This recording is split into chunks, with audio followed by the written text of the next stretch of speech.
The Chevy Camaro is dead.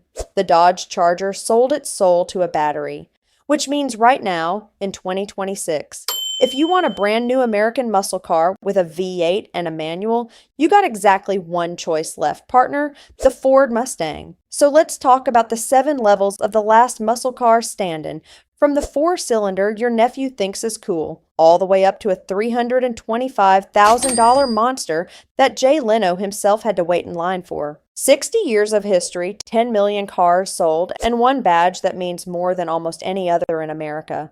Let's climb the ladder. Level 1, the EcoBoost. Honey, let's address the elephant in the room. The base Mustang has 4 cylinders. 4. On a muscle car. My daddy would have needed a minute to sit down. Starts around $33,000. 2.3-liter turbocharged 4-cylinder making 315 horsepower. 10-speed automatic only. No manual, not anymore. Rear-wheel drive like every Mustang since 1964. Thank the Lord. At least Ford didn't mess that part up.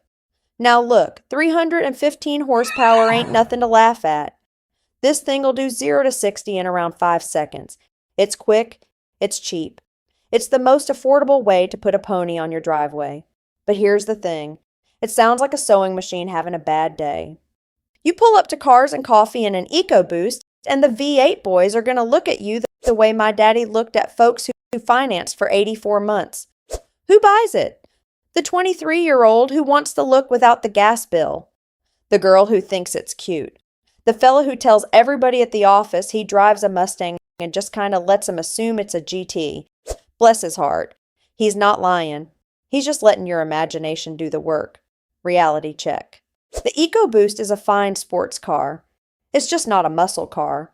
A muscle car needs 8 cylinders and a sound that sets off car alarms. And deep down, every EcoBoost owner knows it. Smart move? If you can stretch the budget even a little, skip it and get the V8. You'll never wake up wishing you had fewer cylinders, partner. I promise you that. Level 2. The GT. Now we're talking, partner. This is where the Mustang becomes a Mustang. Starts around $47,000. 5.0-liter Coyote V8, making 480 horsepower. And here's the good news. You can still get it with a 6-speed manual. A real one. 3 pedals. Row your own gears like God and Carol Shelby intended. 0 to 60 in around 4.2 seconds with the performance exhaust. That V8 sound, it's the whole point. It's the reason people buy this car. You start it up in your garage at 6 in the morning and your neighbor knows exactly what kind of man he's living next to. It's the kind of sound that makes a grown man tap the gas pedal twice in a parking garage just to hear it echo. The GT is the heart of the lineup. It's the one in the commercials. It's the one your buddy who knows cars tells you to buy. And honestly, he's right for once. 480 horsepower, a manual, that Coyote rumble, for under 50 grand. That's the best muscle car deal in America right now, period. Nothing else even comes close on dollar per grin. My daddy sold more GTs than any other Mustang, and every single buyer came back grinning like they'd gotten away with something. This is the sweet spot. 80% of y'all should just buy this one, add the active exhaust, and call it a day. I had a customer once, a school teacher, saved up for 3 years for a GT and Grabber Blue. Drove it off Daddy's lot with a smile I still remember. That's what this car does to people. It ain't just transportation. It's a dream with a license plate. Level 3, the Dark Horse. This is the GT that went to the gym and stopped taking calls from its ex. Starts around $64,000. Same 5.0 Coyote V8, but tuned up to 500 horsepower. Track-focused suspension, upgraded cooling, a Tremec manual that shifts like a bolt-action rifle. This is the most track-capable Mustang you can walk into a dealership and buy brand new today. The Dark Horse replaced the old Mach 1 and the Bullitt as the top dog of the regular lineup. It's got the aggressive aero, the special interior, the badges, the unique paint. It looks like it wants to fight you in a parking lot, and it's got the horsepower to back up the threat. Who buys it? The guy who tracks his car on the weekend. The serious enthusiast who wants more than a GT but ain't got GTD money. The fella who reads every forum post about tire pressures and brake fluid temperatures. Respect, partner. This is a real driver's Mustang. These ain't posers. These are the real ones. If you've made it this far, you clearly know your ponies better than most. Hit subscribe and drop your favorite Mustang in the comments. I want to know if y'all are EcoBoost folks or V8 folks.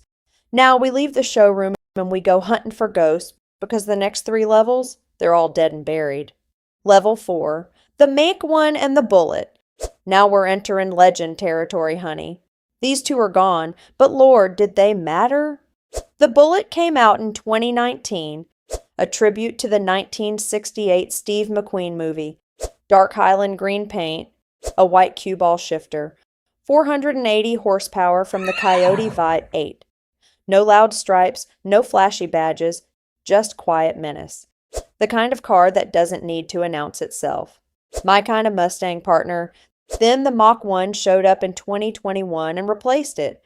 480 horsepower, parts borrowed from the old GT350, and the best handling regular production Mustang of its era. Both of them are discontinued now. You can only find them used, and good ones are climbing in value every single year while the EcoBoosts depreciate like a sack of potatoes. My daddy always said the special editions were the ones to keep. The regular GTs, you drive them into the ground. The Mach 1 and the Bullitt, those you park in the garage, throw a cover over, and tell your kids not to touch until they're old enough to appreciate them. Level 5, the Shelby GT350. Partner, put your hand on your heart for this one. The GT350 ran from 2015 to 2020, and it had something no other Mustang ever had, the Voodoo, a 5.2-liter naturally aspirated V8 with a flat-plane crankshaft. 526 horsepower, but here's the magic. It revved all the way to 8,250 RPM. That's Ferrari territory, in a Mustang, for around 60 grand. It only came with a manual. It screamed like nothing Detroit ever built before or since. Car people lost their minds over the Voodoo, and rightfully so. A flat-plane crank in an American V8 was the kind of thing nobody thought Ford would ever do. Then they did it. And it was glorious. Ford killed it in 2020, and that engine has no home anymore. If you ever see one in person, just stand there a second and listen to it rev. There ain't never going to be another naturally aspirated flat-plane Mustang. That era's over, and honey, we're poorer for it. Level 6, the Shelby GT500. This is the monster, partner. The one that ate Hellcats for breakfast and asked for seconds. Built from 2020 to 2022. Only 3 model years. 5.2-liter supercharged V8, codenamed the Predator. 760 horsepower, 760. The most powerful street-legal Ford ever built at the time. 0 to 60 in around 3.3 seconds. A 7-speed dual clutch. No manual offered, because at that power level, your right hand simply can't keep up with the gears. The GT500 wasn't about finesse like the GT350. It was about violence. Straight line, tire shredding, supercharger whining violence. It cost around $73,000 new, and good luck finding one for that price now. They became collector cars the moment production ended. 3 years of production for a car that powerful means there just ain't that many of them out there. And every year there's one less as some fool wraps one around a telephone pole trying to show off.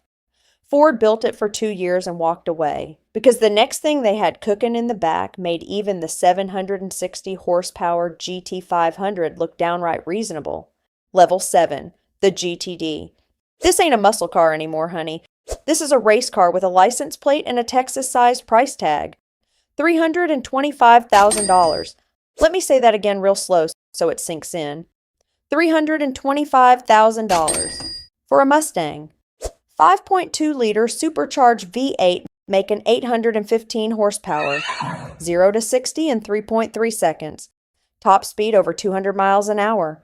But here's what makes it special. The GTD lapped the Nürburgring in Germany in 6 minutes and 57 seconds. Under 7 minutes.